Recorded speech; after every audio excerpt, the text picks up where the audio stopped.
overused and was no longer functioning the way it should be, the way to trap whatever it is, to trap the cap that they were trying to put on it. And those things are, certainly BP is guilty of that. And they talked money, they talked several $billions it's going to cost BP for the cleanup at best they can. But I was thinking they made $16 billion in profit last year. And some of the other big oil companies like Exxon made $40 billion. So please, what we ought to do is go after the new forms of energy and really get rid of the problem of losing money and losing energy. The other thing that we haven't said that has really been lost, I think, in this whole ordeal is that 11 people lost their lives. Oh, sure. And that was the old news. I mean, the new news is the disaster in the Gulf and the birds and the seafood and everything else. And we're going to feel that for an awful long time. But there are 11 families that are really suffering. And it's a shame to see the loss of human life sort of take a sideline to what's going on now. Well, the BP boss wants to get his life back. I thought that was and I'm sure they'd like to get theirs back too. Oh, I bet. But then when you mentioned a former governor of Alaska with Drill Baby Drill, who some say is now using this kind of disaster and things like that to attack President Obama's administration, looking at 2012. And I wonder if she becomes, or could even become, a valid candidate. I think Romney is now leading the Republican end of it, but I wonder how that, I know that's projecting out a couple of years, but I wonder how her quest for whatever, and a guy like Romney who says, we really let you know he's going to run for president.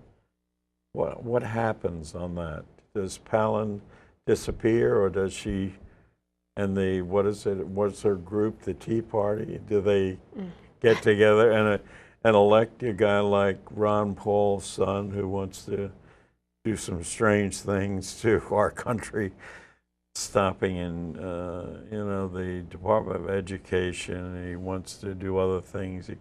Be careful who he's in a room with, and so on and so forth. What do you think? Sarah Palin will always be very popular with the reactionary fringe, but even she realizes she'll never have a mainstream appeal to voters in this country. I think that's right. What do you think? I don't think she's a viable candidate.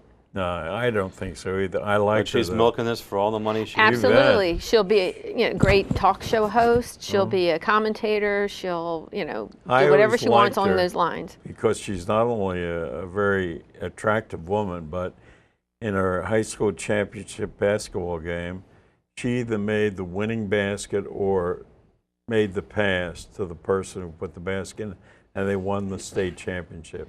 And her nickname was the Barracuda. That's exactly right. Yes.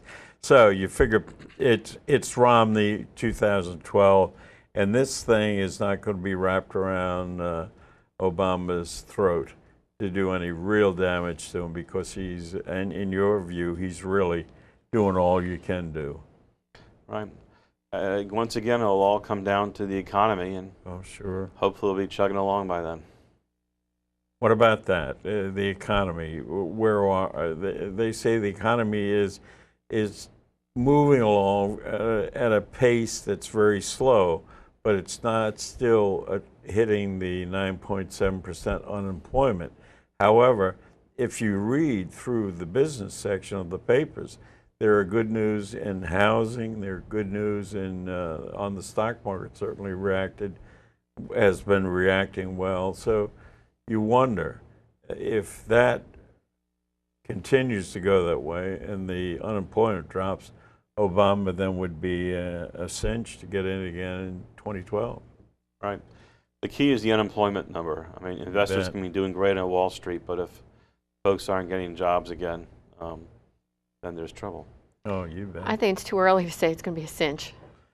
Well, no, I mean, qualified if the economy improves to a point where the 9.7% unemployment rate drops down a little more than 2 percentage points, then I have a feeling that that's the kind of thing, economy continues to pick up, that it will be, it'll be a good thing for the incumbent president. The economy, I'm sorry. I'm not sure.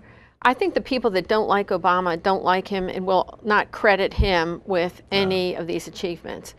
And those that like him will give him all the credit for it. So I think he's going to have a tough few years. So it all comes down to the independents who elected him and now are turning away from him. It could.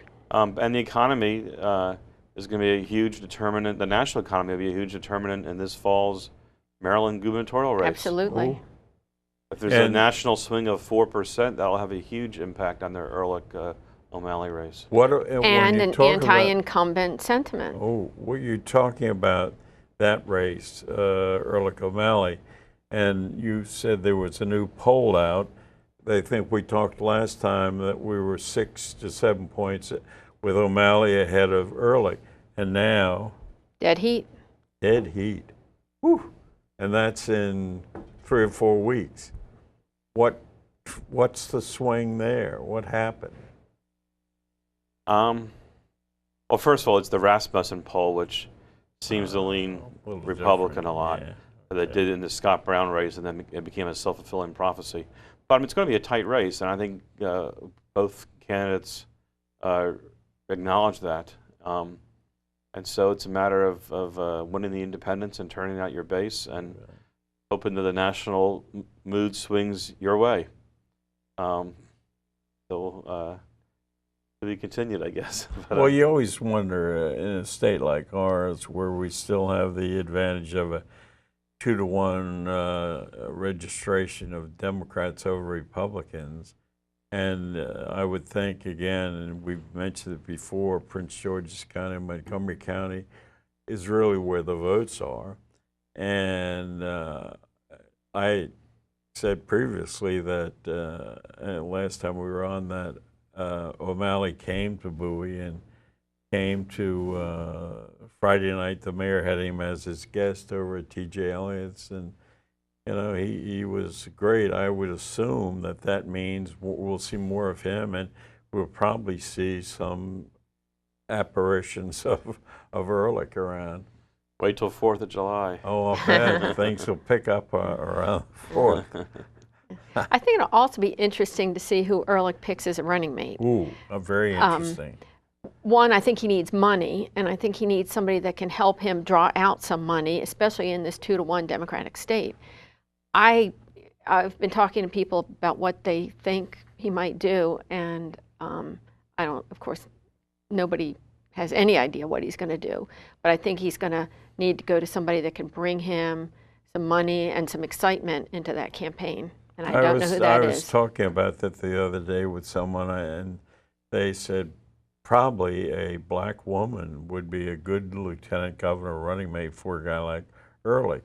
And then well, of course, there are limitations in the knowledge across the state, but you wonder first about a woman and where she would come from. If she came from our county, that would probably help him a good deal. One name I heard was Nancy Jacobs, a state senator from Harford County, as a possible running mate. Oh. I don't think he has to be limited by Republicans. I think the picking is slim among especially women Republicans, but I don't think he's limited. I think maybe he looks to the business community, to a wealthy corporate person. I don't know. And not necessarily a Republican. Former Mayor Audrey Scott doesn't have a shot as lieutenant governor. I just throw that out there, not thinking. I wouldn't rule her out. I wouldn't rule anybody out at this point.